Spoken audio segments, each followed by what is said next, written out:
Bolsonaro fecha acordo com governadores para vetar aumentos salariais aos funcionários públicos pelos próximos 18 meses. Até 1 milhão de pequenas empresas brasileiras está correndo o risco de falir durante essa crise. Indefinições no alto escalão são símbolo da bagunça do governo Bolsonaro. E enquanto isso, a ministra Damares resolveu inovar no combate à crise. Lançou um concurso de máscaras. Veja agora no Livro de Notícia.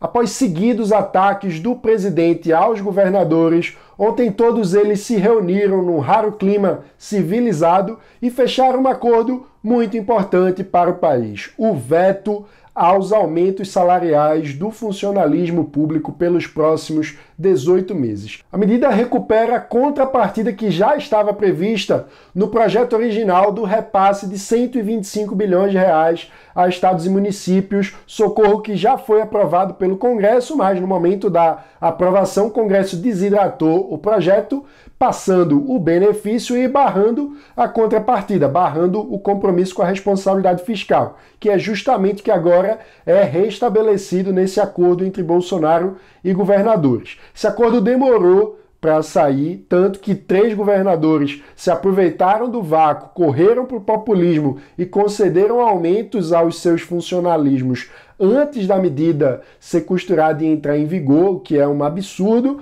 mas mesmo estando um pouco atrasada, a medida é muito importante. E para entender o porquê disso, nós vamos conversar com um convidado muito especial hoje, o último secretário da Fazenda do Rio Grande do Sul, que é um estado com as contas públicas mais complicadas do Brasil, a conseguir a proeza de fazer o estado fechar o ano com as contas no azul. Estamos falando de Aode Cunha. Que a Lei de Responsabilidade Fiscal continha a previsão de redução salarial no setor público associado à redução de jornada de trabalho. Passou a ser discutida essa possibilidade, principalmente em períodos como o que nós tivemos no país, com uma retração econômica muito grande em 2015, 2016, só que o Supremo Tribunal Federal decidiu em plenário que era inconstitucional. Vai ser discutido uma nova PEC em vários momentos, mas o fato é que acabou se deixando de lado essa iniciativa, que me parece uma iniciativa importante, ou a possibilidade, ao menos, dos governantes, em períodos de crise e temporariamente, terem reduções salariais com redução de jornada de trabalho, uma realidade que já existe há muito tempo para o setor privado. É importante destacar isso porque mesmo com essa ausência de reajuste até o final do próximo ano, o fato é que as despesas públicas, as despesas com salário, que são as principais despesas, principalmente nos estados e municípios, e que comprimem a capacidade do setor público de fazer investimentos mínimos nas áreas de educação, saúde e segurança, esse nível de despesa vai continuar alto, e no momento onde os estados estão perdendo receita, na ordem de 20%, 30% no principal imposto, que é o ICMS. Então, pelo menos se consegue que não haja novos aumentos salariais. Sem receita e sem conseguir acesso a crédito, até 1 milhão de pequenas empresas brasileiras pode não conseguir sobreviver a essa crise e ter que pedir falência, fechar as portas.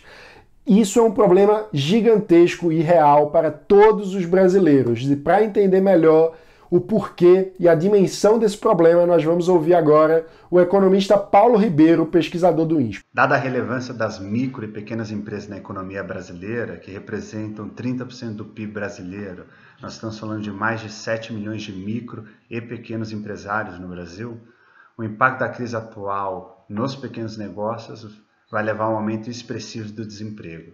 2/3 do emprego formal no comércio vem de micro e pequenos negócios e quase metade dos empregos no setor de serviços são de empresas de micro e pequeno porte.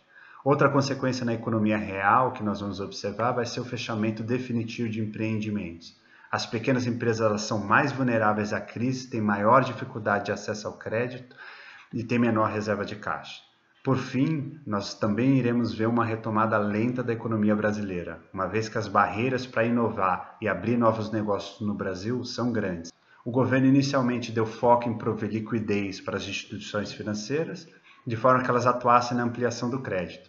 A medida funcionou para atender empresas de grande porte, mas não funcionou para micro e pequenos negócios. Em seguida, o governo lançou 2 programas de financiamento para crédito voltado para empresas de pequeno porte. As medidas, se 100% consumidas, representariam 1% do PIB, o que é menos do que temos observado em outras economias.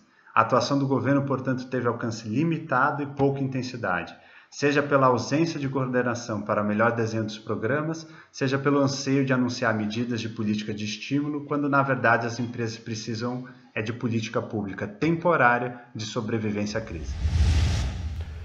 O governo Jair Bolsonaro tem sido marcado pela inconstância e pela indefinição. Essa característica passa até pela ocupação dos cargos de alto escalão do governo.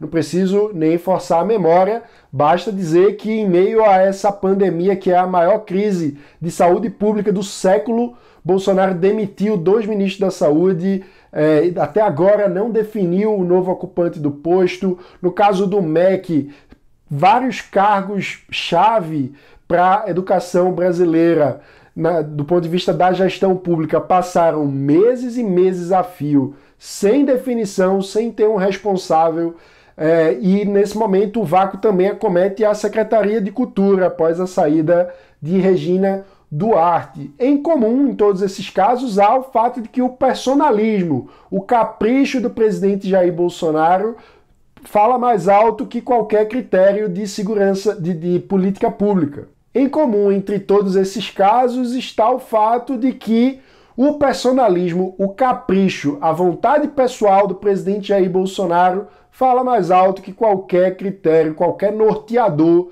de políticas públicas em sua gestão. Isso é muito ruim para o país e parece que mais importante do que o interesse público é a companhia, é quem Bolsonaro gosta e de que forma ele gosta que a pessoa esteja ao lado dele. Em entrevista à CNN Brasil ontem, o deputado federal e nosso associado Marcelo Calero comentou. A gente vive no Brasil um déficit de republicanismo, né? Tudo está muito centrado nas pessoas, a defesa do fulano, a defesa do cicrano. A gente tem que pensar o Brasil como uma república que de fato nós somos. Então, as políticas elas têm que olhar sempre o interesse público e não a determinada vantagem a esse ou aquele grupo, ou para que ela funcione como defesa desse ou daquele partido.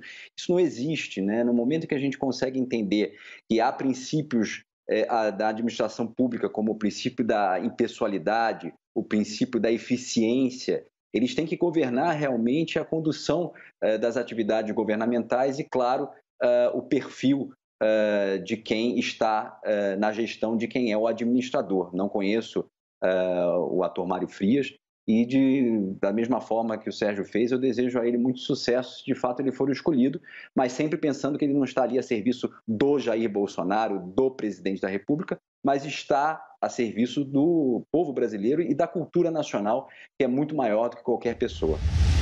Outro exemplo do capricho pessoal substituindo qualquer noção de política pública baseada em evidência vem do Ministério da Mulher, da Família e dos Direitos Humanos. A ministra Damares resolveu inovar no combate à pandemia e lançou um concurso. Olá, super crianças! Lembram de mim? Então, garotada, tem uma novidade para vocês. Aqui no Ministério das Crianças, nós vamos fazer um concurso da máscara mais legal, mais bonita. E você pode participar. E as 4 máscaras mais bonitas, mais engraçadas, vão ter uma tarde junto com a primeira-dama, a Michele Bolsonaro e a ministra.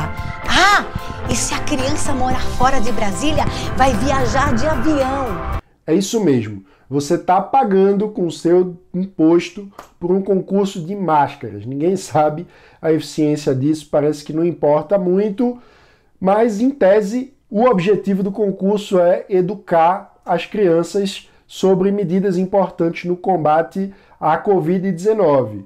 Só que, como todo mundo sabe, um dos aspectos fundamentais para conter o avanço da disseminação da doença são as medidas de isolamento social. Cada um deve sair de casa estritamente o necessário. Se não for algo realmente necessário, você não deve sair de casa. No entanto, qual o prêmio do concurso? Você viu.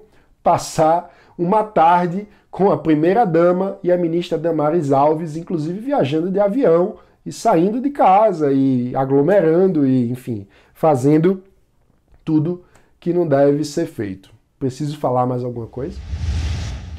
Esse foi o Livre de Notícia de hoje. Por favor, deixe o seu like aqui no vídeo. É muito importante para a gente conseguir crescer com o canal.